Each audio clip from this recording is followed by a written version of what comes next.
Russia உலகின் மிகப்பெரிய எண்ணெய் உற்பத்தி நாடுகளில் ஒன்று. அந்த நாட்டில் உற்பத்தியாகும் கச்சா எண்ணெய் பல நாடுகளுக்கு ஏற்றுமதி செய்யப்படுகிறது. இந்தியாவும் அதில் முக்கியமான நாடாகும். முதலில் ரஷ்யாவில் நிலத்தடியில் இருந்து கச்சா எண்ணெய் எடுக்கப்படுகிறது. இந்த எண்ணெய் பெரிய குழாய்கள் மூலம் கடற்கரை துறைமுகங்களுக்கு கொண்டு செல்லப்படுகிறது. அதன் பிறகு அந்த எண்ணெய் மிகப்பெரிய எண்ணெய் கப்பல்களில் நிரப்பப்படுகிறது. இந்த கப்பல்கள் கடல் வழியாக ஆயிரக்கணக்கான கிலோமீட்டர் தூரம் பயணம் செய்து இந்தியாவுக்கு வருகிறது. முக்கிய கடல் வழிகளில் முதலாவது கருப்பு கடல் வழி நோவரோசிஸ்கே துறைமுகத்தில் இருந்து புறப்பட்டு சூயஸ் கால்வாய் வழியாக அரபிக் கடலை அடைந்து இந்தியாவை வந்தடைகிறது. மற்றொரு வழி பால்டிக் கடல் பாதை. மேலும் கிழக்கு ரஷ்யாவின் கோஸ்மினோ துறைமுகத்தில் இருந்து பசிபிக் பெருங்கடல் மற்றும் மலாக்கா நீரிணை வழியாகவும் எண்ணெய் வருகிறது.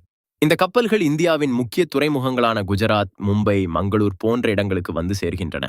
பின்னர் அந்த கச்சா எண்ணெய் சுத்திகரிப்பு ஆலைகளுக்கு கொண்டு செல்லப்பட்டு பெட்ரோல், டீசல் மற்றும் எரிவாயுவாக மாற்றப்படுகிறது. இதனால் இந்தியாவின் எரிசக்தி தேவையை பூர்த்தி செய்ய ரஷ்யா முக்கிய பங்கு வகிக்கிறது. இவ்வாறுதான் ரஷ்ய எண்ணெய் இந்தியாவை வந்தடைகிறது.